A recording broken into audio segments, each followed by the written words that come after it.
Hello. Today we're going to look at how to update your employment information in the Arizona Early Childhood Workforce Registry. So go ahead and log into your account, and then over on the left-hand side under My Tools and Settings, you'll click on My Employment History. If you don't see My Employment History, it just means that drop down is hidden. So go ahead and click My Tools and Settings and then My Employment History. And here, this will show you all the employment history that you have in the registry. So there's a few different options in updating your employment. And so I'm going to go ahead and click on my current employer and then edit position. And then there's a few things. So maybe you mistyped the salary and you need to go in and update that. It was an actual mistake. Or maybe you actually received a raise and it wasn't that it was a typo. Then you'll click on, so if it's an actual error, you click fix an error. If you received a raise or you got a different title, then you'd click update this job information because it has changed. If you've actually moved programs or moved employers, then you'll click on change my job record. And if you've just left the field altogether, you're not working at a new child care program or anything in early childhood, then you click end my current job and that I don't have a new job. So I want to show you just fix an error on this job record. And so this will give you all the current information that you have input. And so maybe you actually started on the 15th instead of the 1st. And then you'll just go ahead and save that employment information. Now, this is a totally different screen on my computer, so I just need to click out of it. But you'll see it still has that old date. So I need to refresh the page and then it will update it. Now, there's another way. If you actually change, like you got a promotion or you changed the age group that you're working with, but you used to work with the age that was on that record. So we do want to update if things change, but we also want to keep a record of what you used to be doing at that program.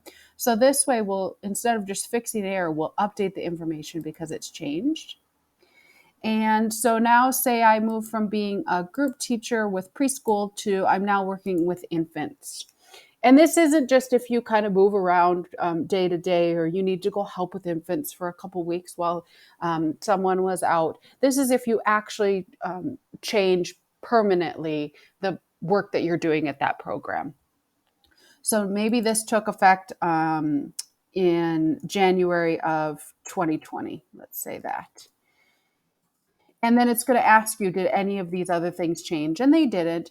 This down here, emergency contact name and contact phone number. So when Arizona Department of Health Services, so licensing, DHS, when they started working with the registry so you could store your licensing information, they had this field added. So if something were to happen to you while you were at work, they want your employer to have someone on file that they can contact so they can let them know what happened, or if you need if someone to get you, or if God forbid you're at a hospital or something, they need that information. So they've added just put the name and the contact number of who you would want to be contacted.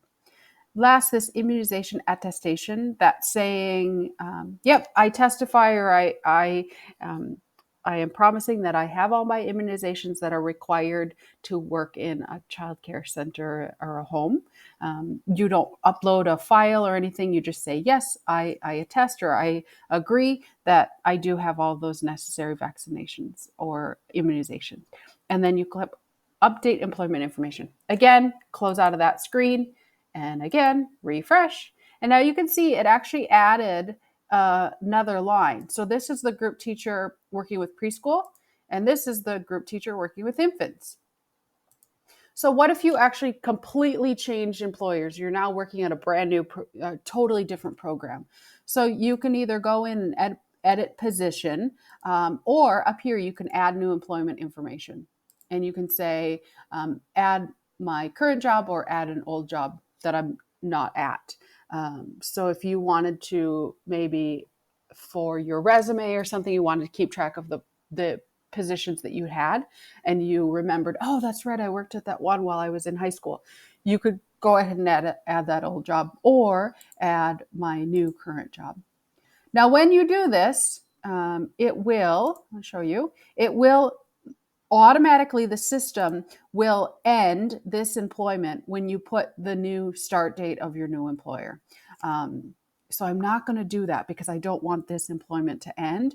But you would just go in and add all of the employer's information and your position, and then it will end the employment at this center and start it at your new center. The last thing I do want to show you is, is under Edit Position. There's an option to end my current job, but I don't have a new job. It is actually really important for you to do that because it helps us keep track of how many people are still working in the early childhood, childcare field, and how many have left and but we're formally in the field. So end my current job, all it's going to do is you're going to put the end date. So maybe I went back to school at the start of this year and I wasn't able to do both, so I had to resign from that position. All it's asking you is the end date. You can still update the contact name and contact phone, but you are saying that you're no longer working in the field.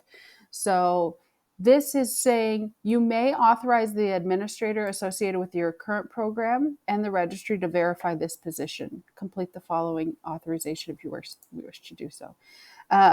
So what that's saying is your boss who was working at this program can still say, yes, that person worked at this program. They were actually here at some point. Save employment information, exit out, refresh. And now it just adds an end date. And what that does on our side in the registry is it shows you as currently unemployed. And so we can kind of group all those people together so we know who is no longer working in the field. If you've gone to a new program, then it's really important for you to add new employment information. Okay, so it helps us keep track. All right, I hope this is helpful.